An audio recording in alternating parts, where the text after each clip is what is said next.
Hello guys, आज की इस वीडियो में हम हैश फंक्शन को स्टडी करने वाले हैं कि क्रिप्टोग्राफी में हैश फंक्शंस क्या होते हैं, हैशिंग एल्गोरिथम्स क्या होते हैं, हैशिंग का पूरा प्रोसेस किस तरह से काम करता है।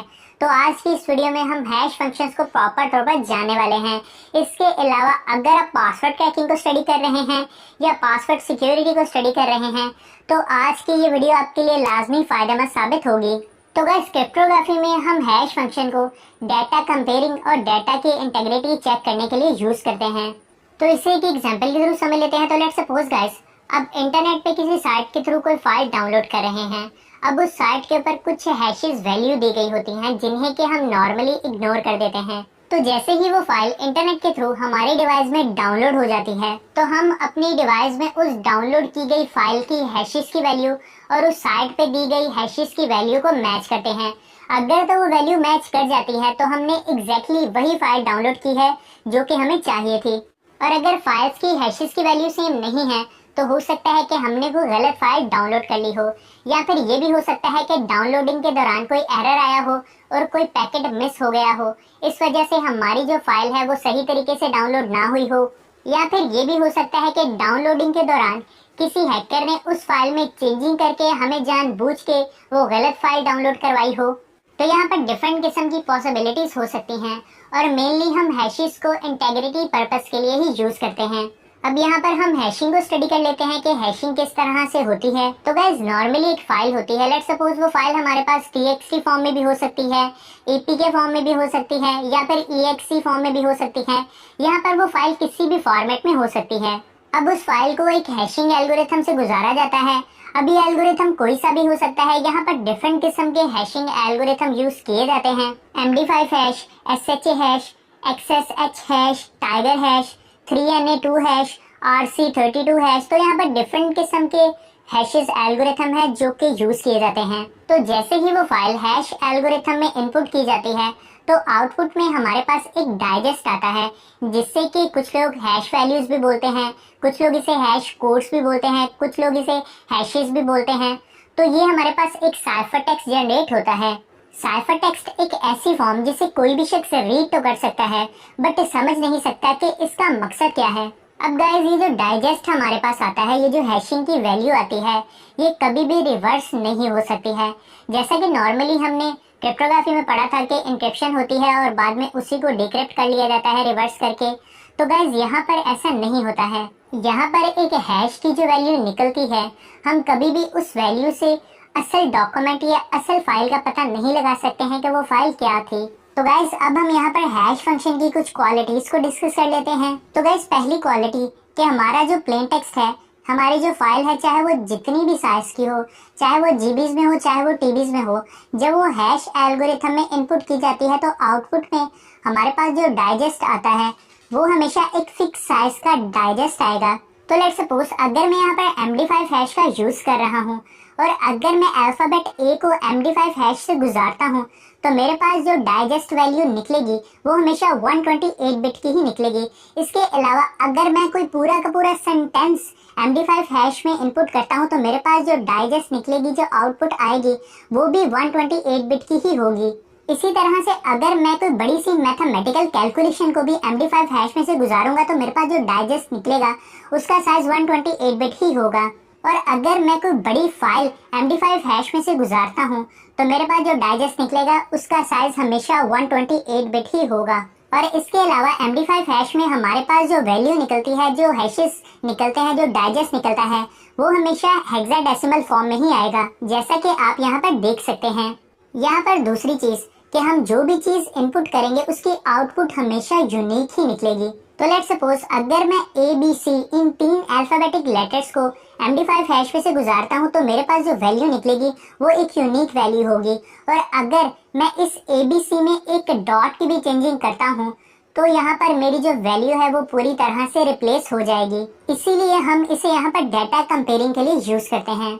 यहाँ पर तीसरी और आखिरी चीज, जो भी आउटपुट हमारे पास निकलेगी, यानी कि जो भी हैशेस की वैल्यू हमारे पास आएंगी, उससे हम कभी भी इनपुट का अंदाजा नहीं लगा सकते हैं कि इनपुट किया गया डाटा क्या था। यानी कि मैं इस हैश वैल्यू से कभी भी ये अंदाजा नहीं लगा सकता हूँ कि मेरे पास ओरिजिनल इनपुट किया गया डाटा क्या था। तो गाइज ये थी हमारे पास हैश फंक्शन की तीनों क्वालिटीज। तो गाइज अब हम यहाँ पर कुछ एडवांस चीजों के बारे में स्टडी कर लेते हैं। तो अब हम यहाँ पर पासवर्ड हैशिंग के बारे में जानेंगे। तो लेट्स सपोज गाइज आप एक फेसबुक आईडी बना रहे हैं। यहाँ पर आप अपना ईमेल देंगे, एक पासवर्ड सेट करेंगे और एक यूजर नेम सेलेक्ट करेंगे। अब यहाँ पर ये जो आपने पासवर्ड सेट किया है ये हैश फंक्शन से होके गुजरेगा और एक हैश की वैल्यू जनरेट होगी। अब वो हैश की वैल्यू जाके डेटाबेस में स्टोर होती है। और गाइस जितनी भी बड़ी साइट्स हैं उनके ऊपर यही प्रोसीजर फॉलो किया जाता है और कभी भी जाके डायरेक्ट पासवर्ड को डेटाबेस में स्टोर नहीं किया जाता है, बल्कि उस पासवर्ड की एक हैश वैल्यू जनरेट करवाकर उसे डेटाबेस में स्टोर किया जाता है। अब नेक्स्ट टाइम जब कोई यूजर अगेन लॉगिन करता है तो सबसे पहले वो अपना यूजर नेम एंटर करता है, फिर वो अपना पासवर्ड एंटर करता है। तो वो पासवर्ड अगेन से हैश फंक्शन से होके गुजरेगा और एक हैश वैल्यू जनरेट होगी।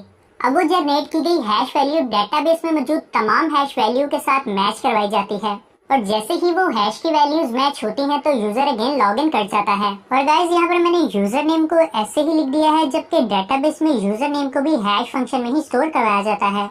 तो गाइस ये हमारे पास एक साइट है जिसके थ्रू हम हैश एल्गोरिथम को फर्दर एक्सप्लोर कर सकते हैं। साइट का लिंक आपको डिस्क्रिप्शन में दे दूंगा। तो यहाँ पर हमारे पास एक बॉक्स है। इस बॉक्स के अंदर हमने वो वैल्यू पुट करनी है जिसकी हमने हैश वैल्यू कैलकुलेट करनी है। तो यहाँ पर मैं टेक्निकल हारून लिख लेता हूँ। अब यहाँ पर मैं टेक्निकल हारून की MD5 की हैश वैल्यू कैलकुलेट करने वाला हूँ। यहाँ से मैं MD5 का हैश का एल्गोरिथम सेलेक्ट करूँगा। MD5 का हैश एल्गोरिथम सेलेक्ट करने के बाद यहाँ पर मैं हैश दिस के बटन के ऊपर क्लिक करूंगा। इसके बाद मेरी जो टेक्निकल हारून की हैश वैल्यू है वो कैलकुलेट होके मेरे सामने आ चुकी है। इसी तरह से अब यहाँ पर मैं फर्दर मजीद वैल्यूज को कैलकुलेट करके देख लेता हूँ। तो यहाँ पर अब मैं एक सिंगल वैल्यू को कैलकुलेट करूंगा। तो यहाँ पर मैं अब एक सिंगल अल्फाबेट ए ले लेता हूँ। अब मैं ए की हैश वैल्यू को कैलकुलेट करने वाला हूँ। यहाँ से मैं एल्गोरिथम को भी चेंज कर लेता हूँ। तो यहाँ से अब मैं SHA-256 एल्गोरिथम को सिलेक्ट करूंगा। इसके बाद हैश दिस के ऊपर क्लिक करूंगा और यहाँ पर मेरी ए की SHA-256 की हैश वैल्यू कैलकुलेट होके आ चुकी है। गाइस यहाँ पर एडवांस लेवल में पासवर्ड्स में ही हैशिंग को यूज नहीं किया जाता है, बल्कि इसे ब्लॉकचेन में भी यूज किया जाता है।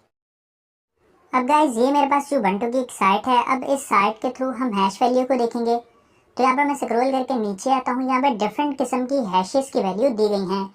यहाँ पर MD5 हैश SHA-256। तो यहाँ पर मैं MD5 हैश के ऊपर क्लिक करता हूँ। तो यहाँ पर जैसे ही ये ओपन होगी तो इसकी हैश की वैल्यू और सामने फाइल का नेम दिया गया है। अगर यहाँ पर मैं इस फाइल को डाउनलोड करता हूँ तो इसके लेफ्ट साइड पे जो हैश की वैल्यू दी गई है वो एग्जैक्टली मेरी डाउनलोड की गई फाइल से मैच करनी चाहिए। इसी तरह से यहाँ पर मजीद फाइल्स दी गई हैं और उनके साथ उनकी हैश वैल्यूज भी दी गई है। तो अभी यहाँ पर मैं कोई फाइल डाउनलोड तो नहीं कर रहा हूँ, बट मैं आपको ये बता देता हूँ कि अगर आपने कोई फाइल डाउनलोड कर ली है तो किस तरह से ये चेक किया जाए कि हमारे पास एग्जैक्टली वही फाइल डाउनलोड हुई है या नहीं। तो यहाँ पर मैं अपने कमांड प्रॉम्प्ट में जाता हूँ।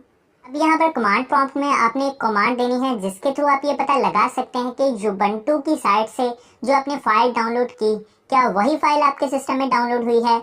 तो इसके लिए आपने ये कमांड देनी है CERTUTIL space -hash file C और उस फाइल का पाथ जहाँ पे वो डाउनलोड हुई है।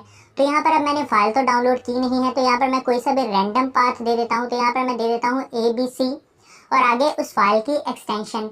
तो यहाँ पर एक्सटेंशन भी मैं अपने आप से ही लगा देता हूँ। तो यहाँ पर मैं लिख देता हूँ .txt और यहाँ पर लास्ट में आपने उस हैश वैल्यू का फंक्शन बता देना है। तो यहाँ पर MD5 यूज़ कर लेते हैं।